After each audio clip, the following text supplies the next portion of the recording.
Syria, Palestine, Bosnia, Myanmar, Iraq, and East Turkestan. In these countries, our Muslim brothers and sisters are oppressed.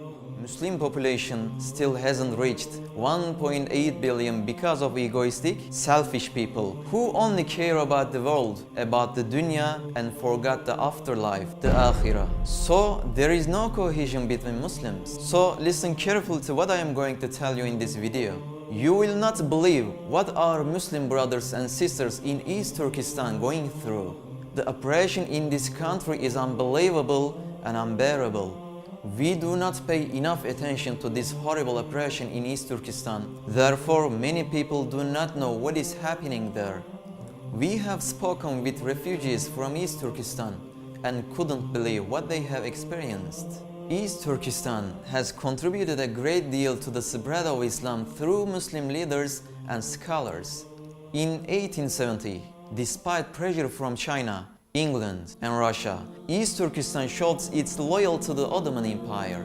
China planned in 2050 to defeat all Uyghur Muslim people. In East Turkestan, 25 million people live like in prison. There are police officers, surveillance cameras, armored vehicles everywhere. Soldiers are constantly walking on the streets, arresting our Muslim brothers and sisters for no reason. The Uyghur people abscond because of the unbearable oppression, and when they come back to their country, they will be killed. Can you believe that Uyghur people were not allowed to fast in Ramadan? Even alcohol events were organized and the participation was obligatory. Also, our Muslim brothers and sisters were not allowed to enter the mosque without show their ID, and not everyone owned an ID in East Turkestan. Even the possession of religious books is forbidden. Men are not allowed to grow beards, and women are not allowed to wear hijab. 1 million people are captured in compounds, and no one cares about these people. No one pays attention to this torment. Because of that, this prison compounds is getting bigger and bigger. It became 3 times bigger. Our Muslim sisters are forced to be sent to China to work as prostitutes. It's stated that over 1 million women are already employed as prostitutes. There are still many cruel things that are done to our brothers and sisters. You won't believe it. I couldn't believe either when I heard it. The men in East Turkestan are held captive on compounds, and the women have to stay at home with a Chinese foreign man. Can you imagine your sister, your mother, your daughter with a Chinese foreign man in your house? And you are in jail. There is nothing you can do about it. And the woman can't refuse these things. Our sisters are forced to marry Chinese men. They cannot refuse. There is nothing they can do. The only way getting out there is the death. They commit suicide. Therefore is the suicide rate in this country very high. In Eastern Turkestan, 35 million Uyghur Muslims have already been murdered. In the Second World War, 60 million people lost their lives.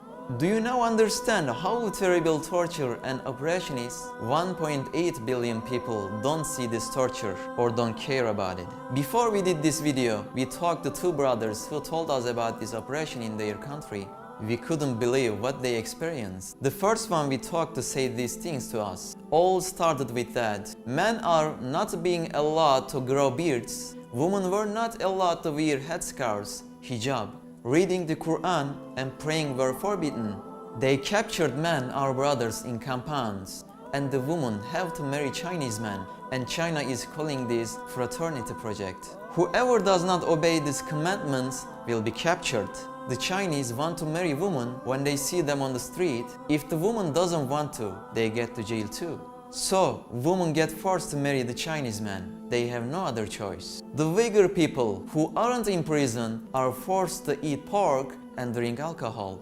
If they don't follow them, they also get arrested. When I tell you this, it's hard for you to believe all this torment, but it's all true, unfortunately. The second person we spoke to told us that he has been seeing this oppression in this country for about 35 years. He says that he hasn't heard from his family for 4 years. He can't go back to his country because otherwise he will be killed. He has a daughter. If she is alive, she should be 17 years old now. His father and his 2 brothers are held captive in compound. His wife lives alone with their children. He hasn't dared to ask his wife if she has been forced to live with a Chinese man.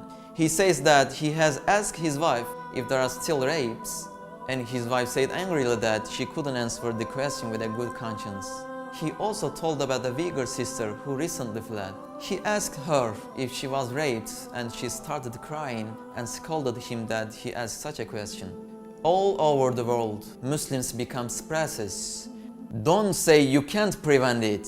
Don't say that. You have many worries to care about. Don't think that there is nothing you can do for your suffering brothers and sisters. Never lose hope. One of the biggest reasons why Islam is treated badly is hopelessness. Hopelessness is a violent illness that can even destroy you. Islam has been destroyed, there is no cohesion. Muslims are oppressed by people we have defeated once. Hopelessness makes you and all Muslims weak. Because of hopelessness, lazy Muslims look at each other and always complain about the other that this person also does not do anything against this terrible thing, and therefore thinks that he also cannot do anything against it. The bravery of our religion are not used against the oppression and the opponent. In order to find out the reason for this oppression against our religion, you do not have to accuse others. Maybe you are thinking, what can I do against it? And that's a sign of hopelessness. Never lose hope in Allah. Desperation is for cowards and not for religious Muslims. Yes, I agree with you. It's not something easy. But how we can step aside and cry in a corner while enemies make plans for years to destroy us? How can we just be hopeless and give up? I am asking you, how we can say that nothing will change even if we try to prevent all these bad things which are happening while our enemies work nights and day to reach their goal? I mean, we can't stop trying to repair things while they have worked for years to distract them. We are the ancestors of stout people who fought against the weapons with shovels.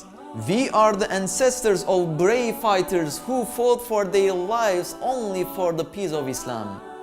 We are Muslims. We do not give up. We do not despair. Faithful Muslims fight for the love of Allah. And as long as we have a strong army and we strengthen our economics, nobody will be able to hurt to oppress our Muslim brothers and sisters. We must be as strong as the Ottoman Empire was at one time.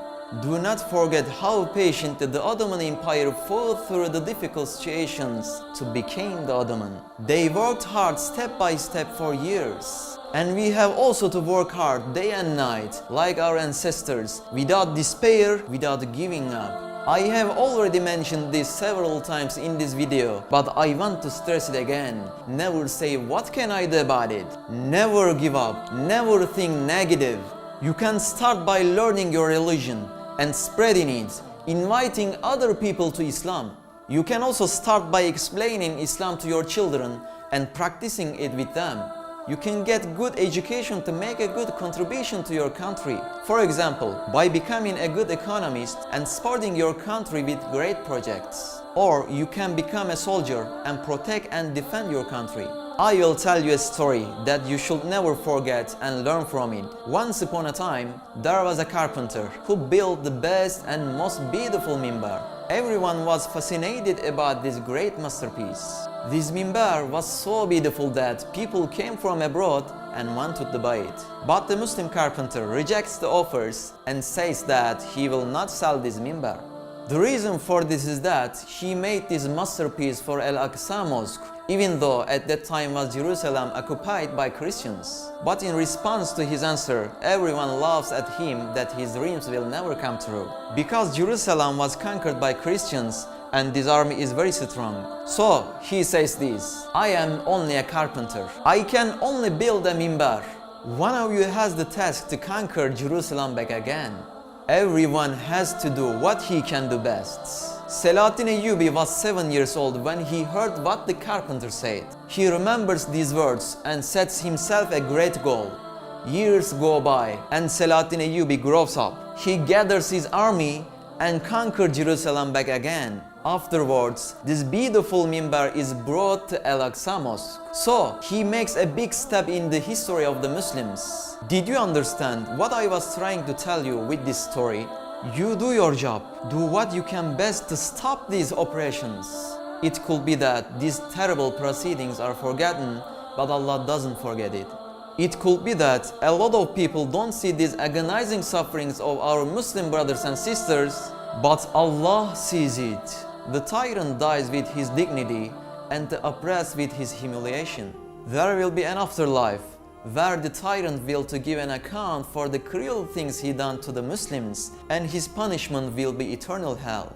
And our oppressed brothers and sisters are then rewarded with eternal paradise for the agonizing suffering at the dunya.